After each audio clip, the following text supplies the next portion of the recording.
My name is Larry Langdon, and I live in Hayden, Idaho. Well, I've been an electrical engineer, have a BS in electrical engineering. I've worked for major companies. I've worked for National Semiconductor, Intel, Microsoft, Boeing, and I even worked at Bill Gates' house on secret stuff. So that was the funnest thing I've ever done. And I've always had a great brain that opened a lot of doors for me. I always passed a lot of really intense interviews, which ended up helping me paid the big bucks. I do a lot of sports, or did, and I was on the college ski team, and I did extreme mountain biking. I did a lot of things that were pretty intense. So I kind of played hard and worked hard. Yeah, and part of my career was I did a lot of contract working or freelance contract working. One of them was a contract with Physio Control. Physio Control makes a defibrillator product. And what I did there was I brought their LifePak 9 line back online after the FDA shut them down because doctors were getting shocked and killed and stuff from using them. And so they were poorly engineered, actually. So it was an easy job for me to go in and help out. And I wasn't the only one, but I did some things that were pretty quick and in bringing the line back up. When my contract at Bill Gates' house ended, I actually was hiking on my own property in a kind of a trail system there, a small trail system.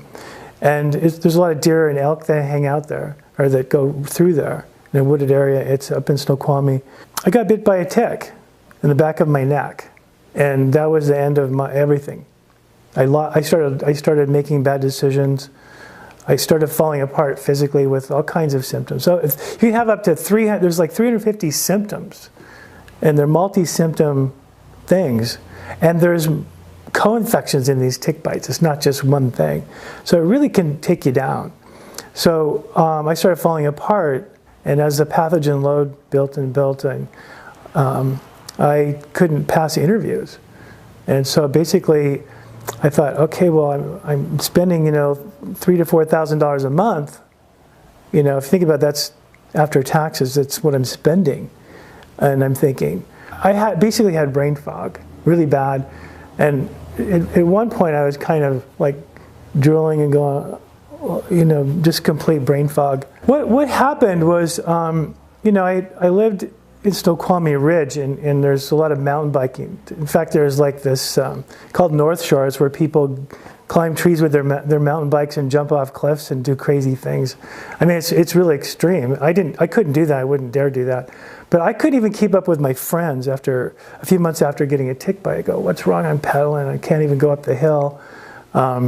Tremendous amount of physical loss and brain power everything's going away. Basically, getting bit in the back of your neck, the first thing, the area that you tick bite attacks it's your brain.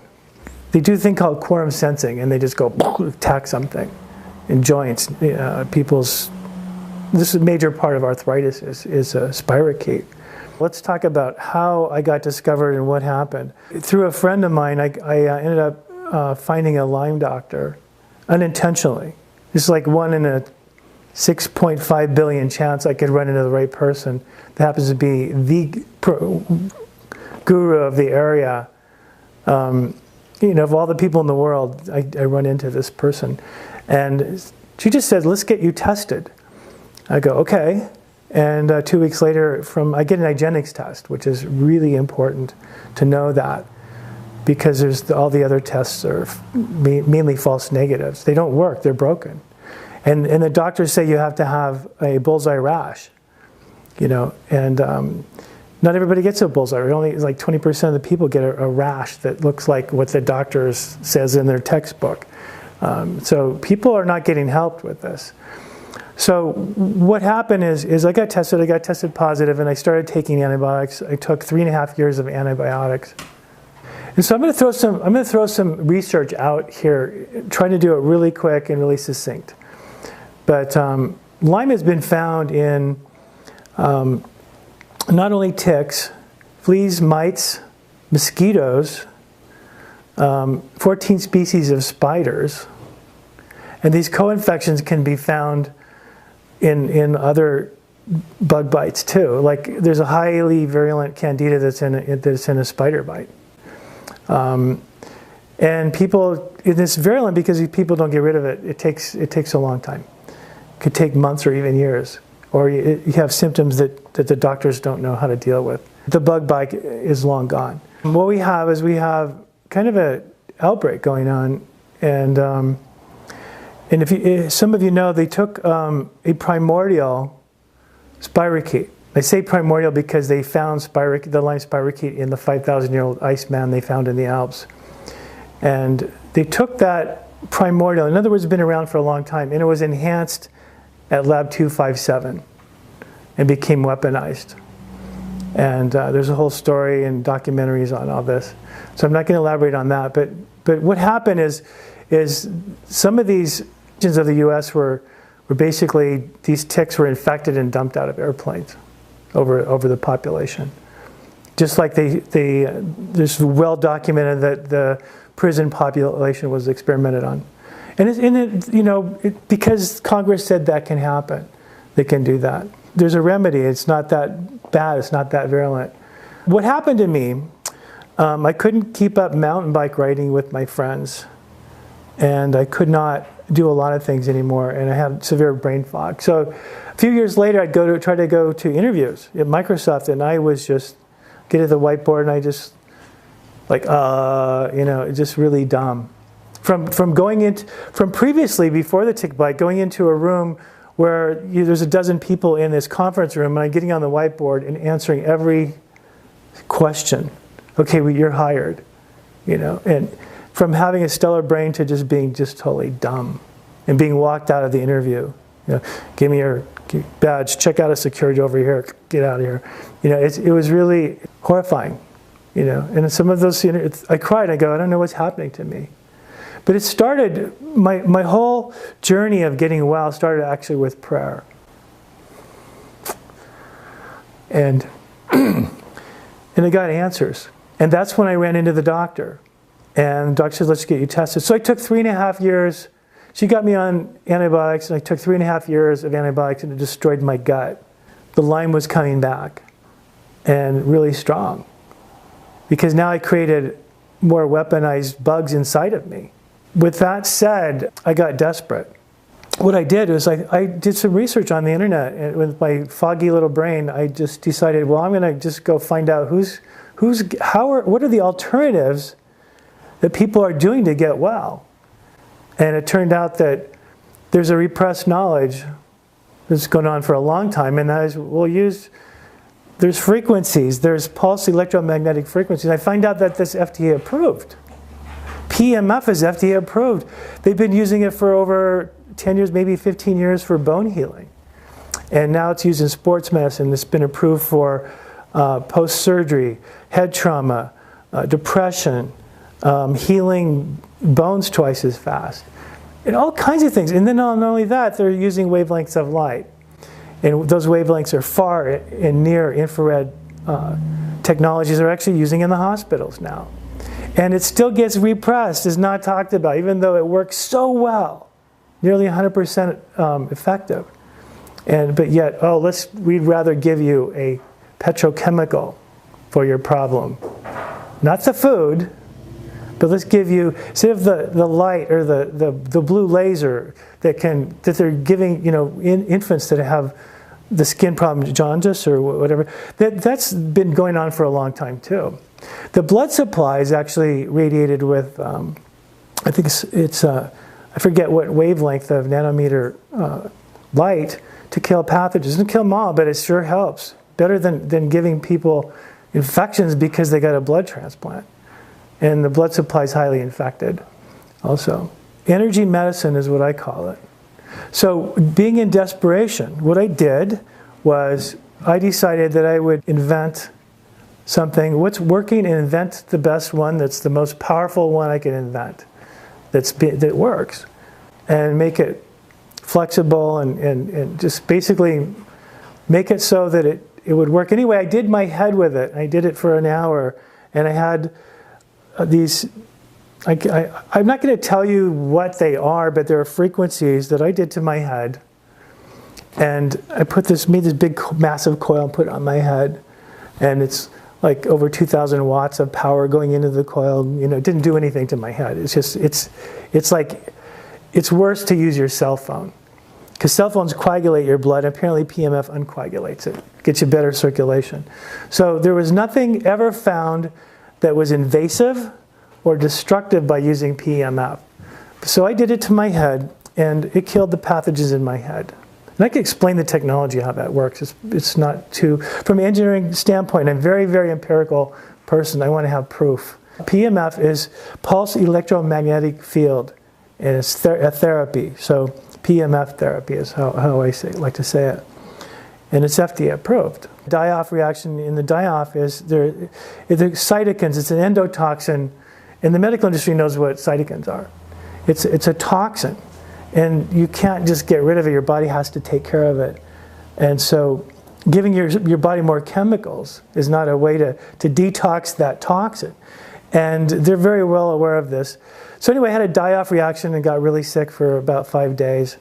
And after about a week, I'm going, you know, I can think in 3D again, and I can do simultaneous differential equations in my head, and I can do, well, I mean, I'm like thinking and move. I'm like, I got my brain back. The medical business model is, to me, after experiencing what I've gone through, is extremely broken. The business model, I'm saying, is hugely broken. And I can tell, I'm an empirical guy, I'm an engineer, and I can articulate what's broken and what's not, because I got to experiment on myself. And I'm going to tell you, killing every cell in your body with a petrochemical or some other kind of destructive radiation is not a good business model. You have less than 3% chance of debilitating cancer by radiation or a petrochemical that kills every cell in your body, potentially. It does not know how to rebuild itself back up. In fact, chemotherapy actually causes cancer. It's been proven. Why would you do that when all you could do is just take nutrition? You have a greater than 50% chance of debilitating cancer with just eating right and not doing anything destructive. Even though the medical industry has really great access to great, incredible technologies, designed and built by engineers like myself. You know, we need to be starting to look at that. And one of the greatest things that industry has is empirical ways to look at results. Industry is really, really good, but the doctors are highly trained in a good way, but there's an indoctrination going on.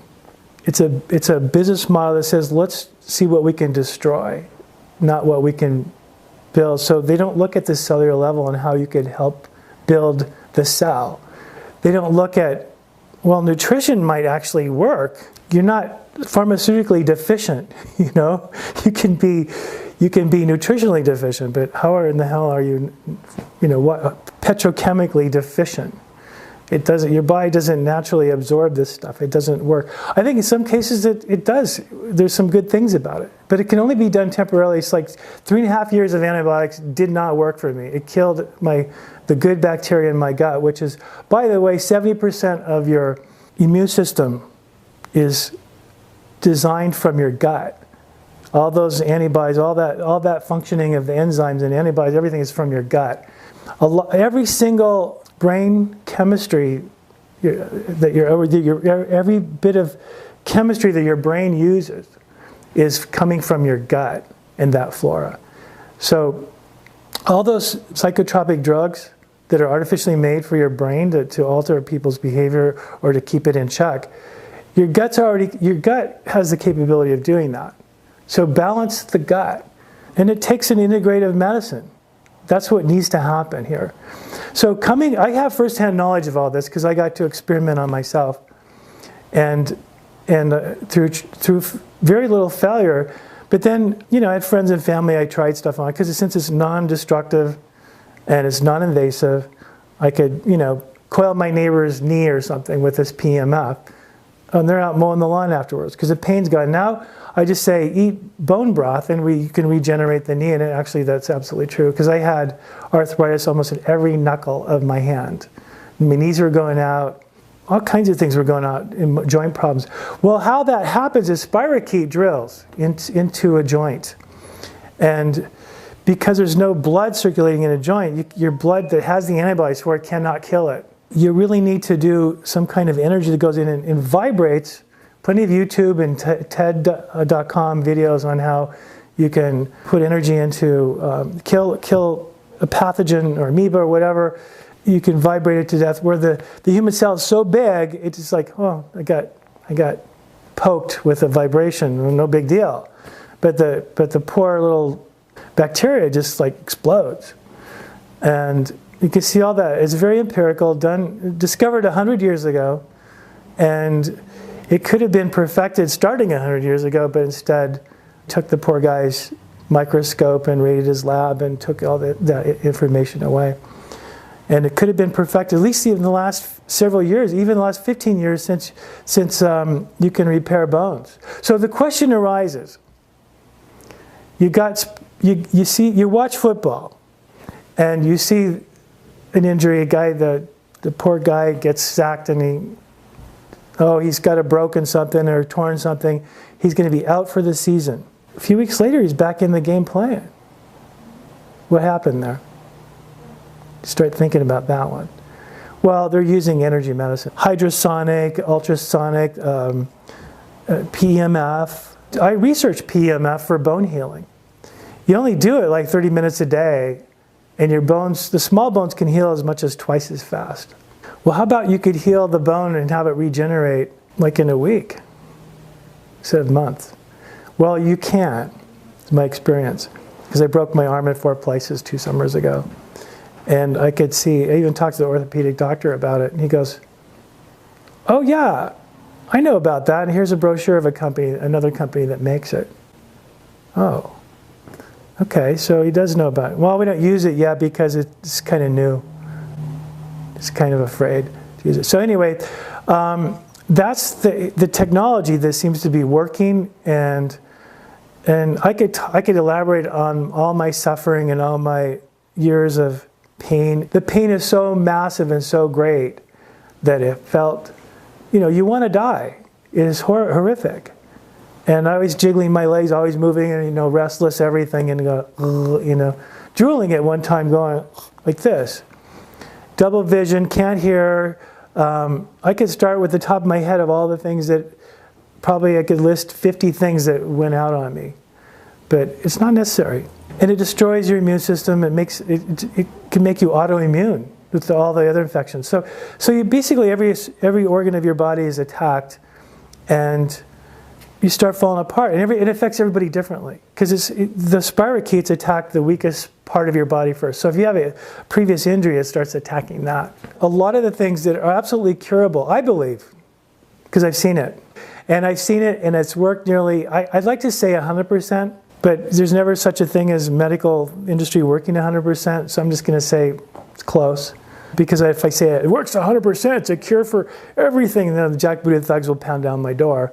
So I can't say that. So what I'm saying is, and it is not true anyway, it's a misnomer. The word cure is a misnomer. Because even if you coiled and got rid of Lyme symptoms with PEMF, it's a misnomer, because it lives as a biofilm. It still can be there, it still can come back. Even cancer, it's a misnomer. There's no cure for cancer, ever. It might be the cure for cancer is just eating right the rest of your life. That's the cure. Yeah, some of the things that PEMF can do, I could really elaborate. There's several doctors are using it. It's now mainstream, by the way. Okay. Mainstream medicine. FDA approved? Yeah, it's mainstream medicine is using it. It's just going to be slow to catch on because they're slow to change. And it is FDA approved, and the insurances are paying for it. Excellent. There's about 6 insurance companies that will pay for PEMF treatment. We've talked about my career, my background a little bit, and we've talked about getting bit by a tick and some of the symptoms. I could talk for a long time about the symptoms of Lyme and all the people I've ran into that say, I got better with energy medicine. That every single doctor that had an MS patient that had them tested for Lyme have been tested positive. Pretty much 100%. So far, It's been 100% from all the doctors, all the information I've researched on the internet. MS is Lyme disease. Now, it may include co-infections. It may include Ehrlichia, Babesia, anaplasms, mycoplasms that you get all in a tick bite. Rocky Mountain spotted fever, all in a tick. And these ticks are everywhere. They're all over in every state. And I'm going to tell you where the Borrelia spirochete has been found, not only in the primordial Iceman. It wasn't weaponized then. The spirochete is in 100% of the migrating birds that were tested all along the Canadian border were found to be zoonotically infected, and most of that is the Lyme spirochete, Borrelia. Now there's another one that 80% of the country actually has. You want to talk about the symptoms and why it pertains to the treatments and all, everything in medical industry. Bartonella is really big because it lives intracellularly. Most of your thyroid problems are from a Bartonella. I'm going to safely say that. And there's lots of strains of this, 300 strains of Borrelia. So it's pathogen related, and it's so small. Now I'm going to talk about something that it really ticks me off. No pun intended, or intended, I don't know.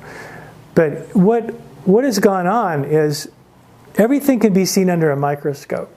Every single thing. It may take a scanning electron microscope, SEM it's called. I use them extensively in the semiconductor industry, along with microscopes. I personally got to microprobe sub-micron channel lengths of semiconductor material.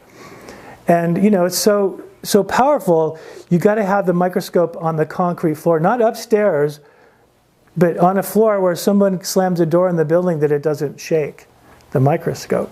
So it's a very, this is the industry that I worked in, I came from. So I have firsthand knowledge of what I'm talking about. And I'm going to tell you, I'm going to throw something out there that's going to make people think. How come you can do nanotechnology? Nano is 10 to the minus ninth. But they have a really hard time seeing something that's a micron, 10 to the minus sixth. So the nano is 1,000 times smaller, or the pathogen is 1,000 times bigger than the nanotechnology that industry is doing. But we can't see that. How dare we look at the blood and look at and diagnose somebody by looking at their blood?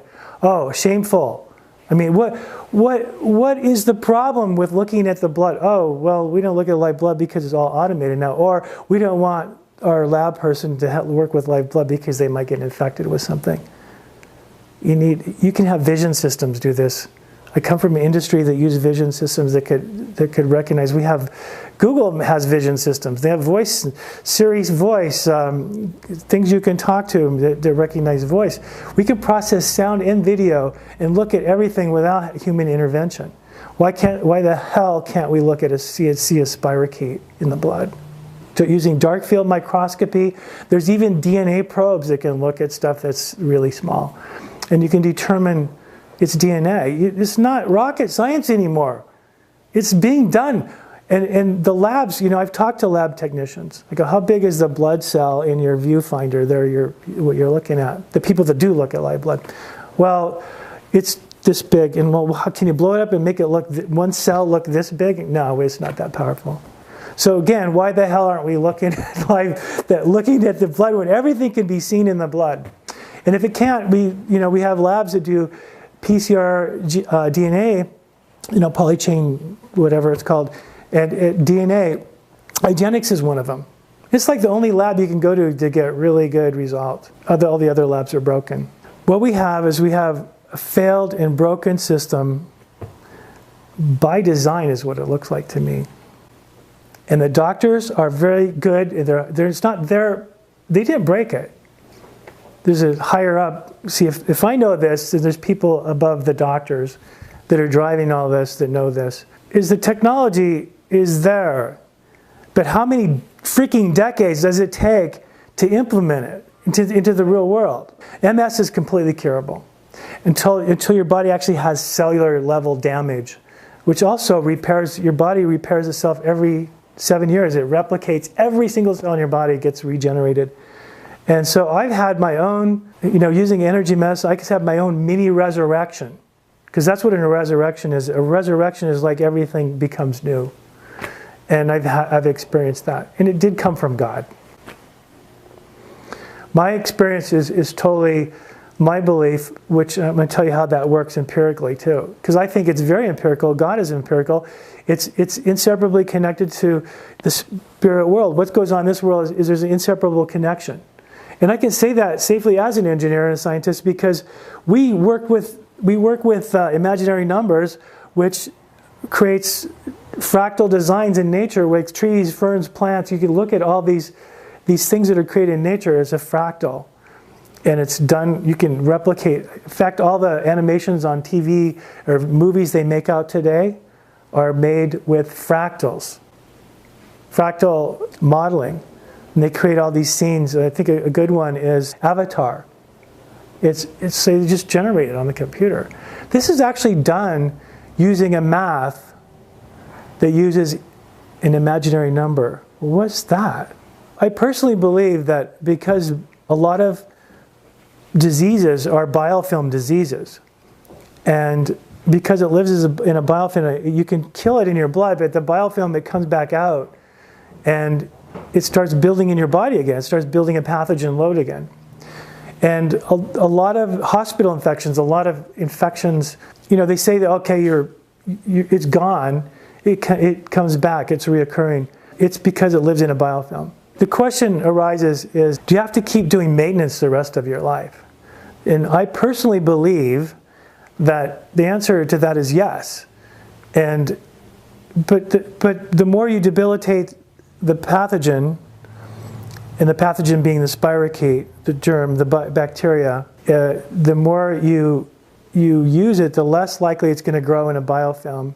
Eventually, maybe it can totally disappear. One of the best ways to get cured of Lyme disease, and you still can come back, is a PICC line. A PICC line, it doesn't kill off your gut flora because you're not taking the oral antibiotics. A PICC line goes directly to your heart, and they just dump, chemicals in there. It kills everything.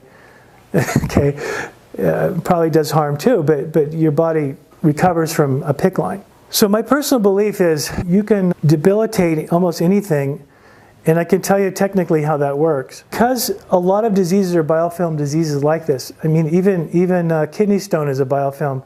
The ring around the toilet and sink and all that is a biofilm. The plaque on your teeth is a biofilm. Stuff lives in that. You have these all over your body, and it starts. In fact, you can have biofilm in your joint, and taking antibiotics, some people get well because they know their body's still healthy enough to regenerate their joints. But the biofilm that's in your joint, your blood doesn't circulate in your joint. So it has a hard time debilitating the biofilm. Your body has a hard time getting rid of the joint problems. And they're ongoing, they're degenerative, so the bugs they eat myelin off the nerve, and the myelination is a problem that probably explains neurological conditions, because for whatever reason, either your immune system attacks it or the bugs eat the insulation. It's like the insulation off of a wire. If you took all the insulation off your house wiring, it was short your house would probably burn down. So equivalent to that is you're short-circuiting your brain. It's happening in your brain. It's happening all over your body. Explains a lot of reasons why. And it's not just my belief, this is empirical evidence of this. Explains why MS people have a hard time walking, and why there's pain down there, and why they don't have feeling. It explains neuropathy and edema, of which I had both of. Coiling is basically been very helpful for both of those. I mean, PEMF has been helpful for both of those conditions. I could go on, I could actually enumerate a huge list, and I may do that for the conditions that PEMF, I have empirical evidence on myself. Pretty much everything that I've experimented on myself with PEMF has been regenerated, and really personal things have been regenerated, which I won't elaborate on. But I think the biggest thing is my heart and my brain, the two main things of your body that are so important if you don't have your brain. And I'm going to tell you a little bit about how my personal belief is about the brain. I believe there is definitely God consciousness in our brain, a connection. And I think I believe that it works through our pineal gland. Our pineal gland is like on the stem of it's part of our brain stem. And so we have this pineal gland that could be working with some kind of other consciousness. And spirochetes destroy that. And the pineal gland connects to the mind. The mind is actually connected to the brain, and the brain tells the body how to heal. And I think it's all connected. And I don't have major studies for this, but I could probably put a nice blog together on it that would be convincing. Pretty much everything that I've done, I've proven. I had neuropathy and edema. I couldn't feel my toe. There was a time where someone could poke a sharp needle into my toe all the way through it, and I still wouldn't feel it. All my toes have feeling now. I've had edema so bad that my legs look like one big elephant leg. And now I have muscle definition. I'm not even exercising. Coiling, or PEMF, is a substitute for a lot of exercising. It's even a sleep substitute for me. I've been able to go for 4 to 6 hours every night, several nights in a row, and still have Lyme disease, supposedly. I've been legally disabled by this. I can tell you that every single thing that I've done, experimented on myself, including 18 hours of coiling in one day, the most I think I coiled in one day, without harm. I think you could coil too much. I think it's kind of like taking a hammer to your kneecaps or something. If you keep doing that, eventually it has a problem. It gets bruised and stuff. I think they can have, but then again, give it a few days and it's all back. So I think you could do too much, and it's not necessary to do a lot, but I've done it. My next thing to do is, I actually believe since there is over 10,000 NASA studies on how fields affect the human genome, done by NASA, and there's 7,000 studies of PEMF worldwide that have shown how it's all basically it's all positive. What's been all these studies? There's like one negative one or something. They had to really dig to they try to debunk this stuff. There's powers that be to debunk stuff, and it gets sanitized off the internet. I have evidence of that. Major evidence of multi-million-dollar studies that have been pulled off the internet. I think a lot of it's because of patent laws and protection of the companies to be protected for their whatever financial reasons. Things are not allowed to stay up on the internet.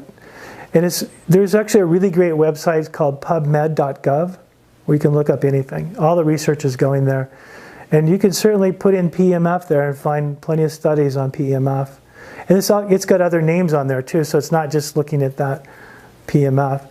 But Europe and China and Japan and a lot of other countries are way more ahead of us.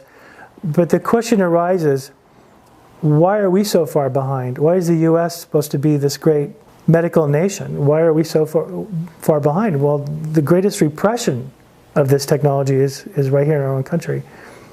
But again, it's mainstream. A lot of it's getting FDA approved. It's just really slow. I think part of that is the industry is slow to change because of egos, academic egos. Okay, so the question is are there side effects from coiling? And I'm going to say, yeah. And if you are a Lyme person, you know that you're killing the bugs if you get sick. So the die-off reaction of killing the pathogen, it happens and you get sick. It's an endotoxin, and the medical industry is familiar with endotoxins and cytokines and things like this. So yes, you get really sick, and you can get so sick. I've actually been to the hospital twice, but not from coiling. Okay, I could have went with coiling, but after 2 times of going to the hospital and of being sick from antibiotic treatments, the die-off that it caused, I will never go to the hospital again for a die-off reaction. It's just absolutely useless. They think you're loony. It's all in your head. Let me write you a prescription. Here, go see your shrink. That's what you get. Even though they could see it they could see it in the blood. So anyway, I want to talk about some empirical things about coiling, really quick, about how it works. If you have the nutrition in your body, it's in your blood. Coiling does one of the main things it does, first of all, is it uncoagulates blood.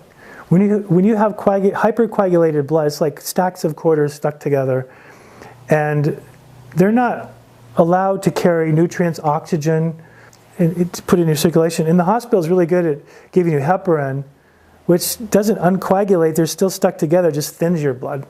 And it doesn't always, it helps. But PEMF uncoagulates the blood. So now all these little platelets are floating around, picking up oxygen, nutrients, and carrying them to help facilitate your body's own recovery. So there's no cure here. It's just you're facilitating your body to recover by making your blood healthy. So the way that it works is a lot of people that are sick, there's two things that happen. The nutrients don't go through the gut lining. It's the gut blood barrier, the membrane that's in your gut it can leak and it can have, things don't go through. So nutrition, you eating all this great nutrition is not getting in your blood. It's not getting to where it's supposed to go. But the other thing, and coiling can help that. The other thing that coiling does, it's intracellular ion transport. In other words, and there's actually studies on this that show how you can hydrate the cell, H2O, and the ions of a mineral can go through the cell wall and facilitate the healing of the cell and make the cell stronger. And it's been proven that if you have a hydrated cell, viruses have a really hard time living inside that cell. It makes you really healthy really fast. And again, why isn't this being done? Because we don't look, the mainstream medicine does not look at that cellular level. It just gets ignored. So nutrition is not part of it. And so that's technically in a succinct way how I can explain it. You make the blood healthy, you bring the ions to the area that needs to be healed, and in energy. The way the chemistry and electricity works is that sometimes you have to facilitate it a little bit. Things go through the cell wall that you need 90 essential nutrients, and they get there where they're supposed to be with coiling or PEMF.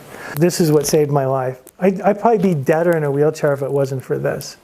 This took me a couple of weeks with my baked brain to engineer it when I was sick.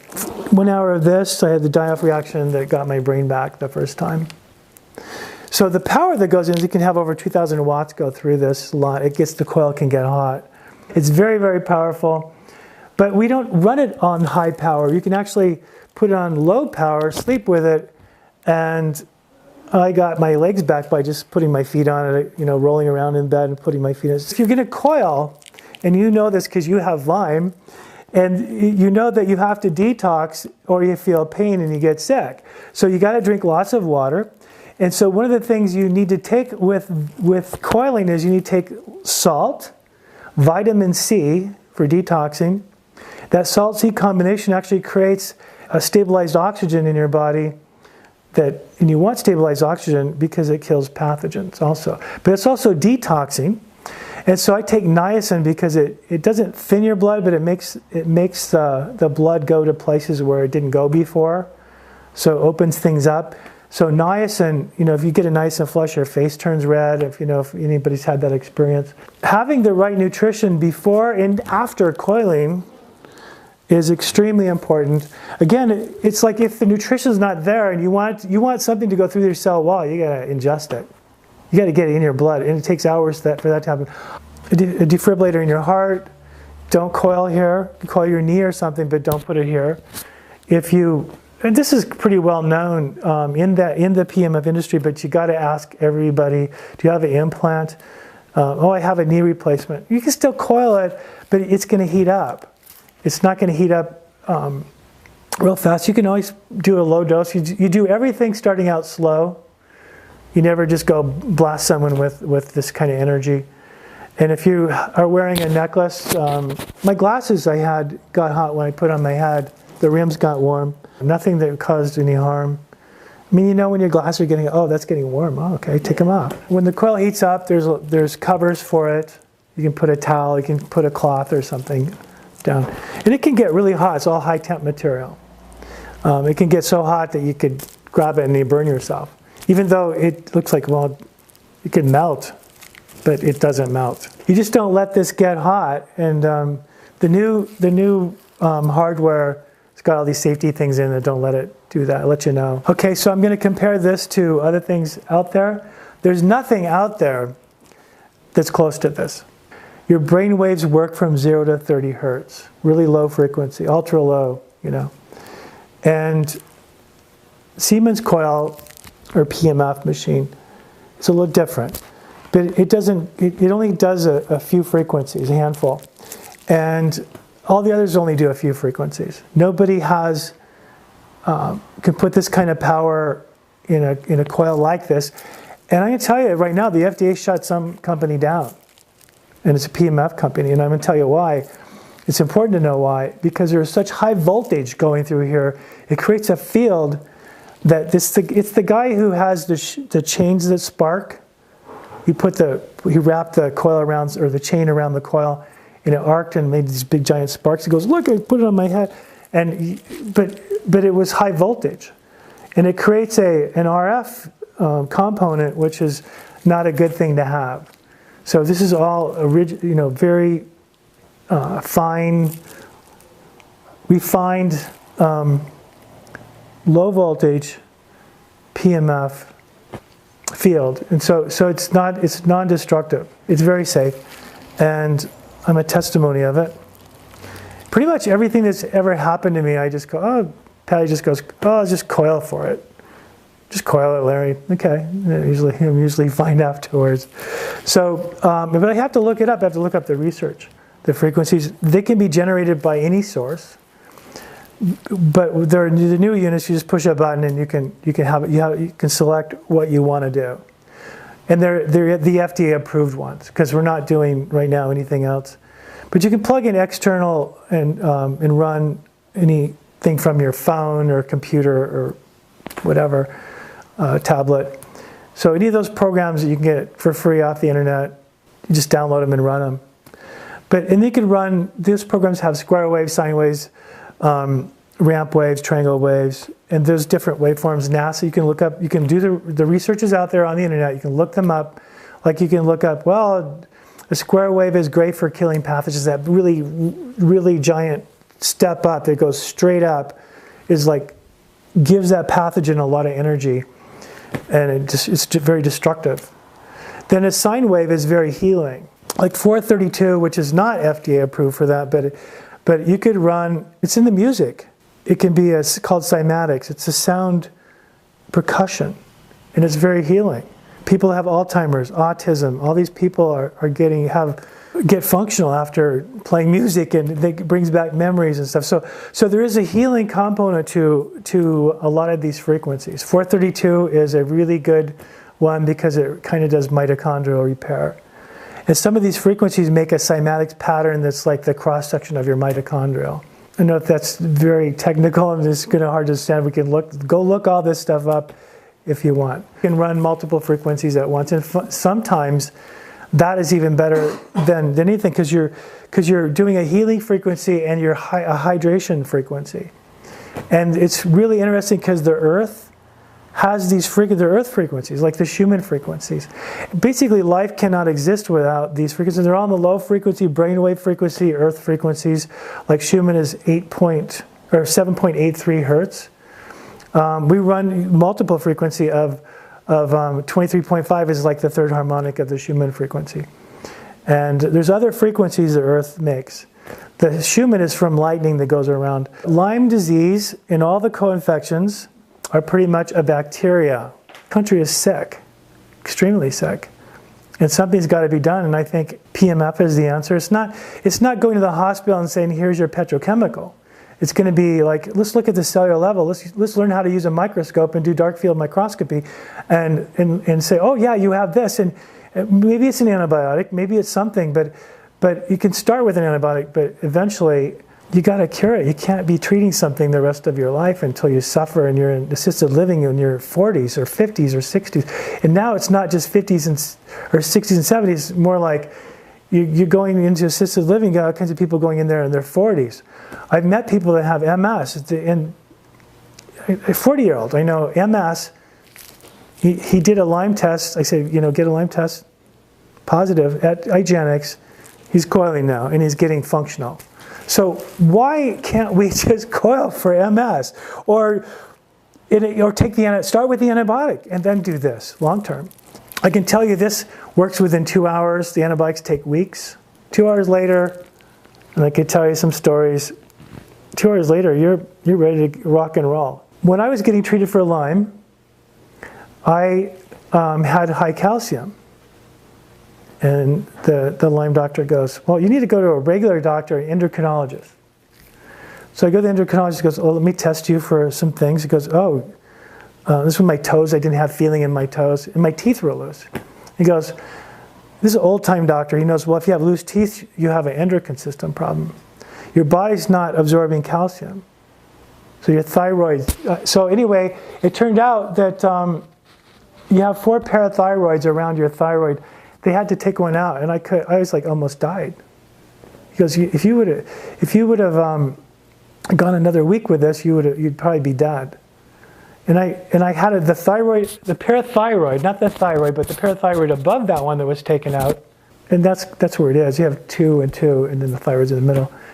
The thyroid that was taken out, the one above that thyroid a few months ago was going out, same symptoms. I put ice on it. Okay, I got my energy back. And then Patty goes, just coil it. I go, I look it up, coil it. And I did not have breakfast. I coiled it that night. I did not have breakfast. I had so much energy that I didn't have breakfast until 7 p.m. I go, oh, I better eat something today. My energy was so up. And the day after I got they removed the first parathyroid, I walked 8 miles just because I could. Can't make this stuff up. It's all on PubMed.gov and everywhere else, all out there. Can't make it up. It's already done. Done deal.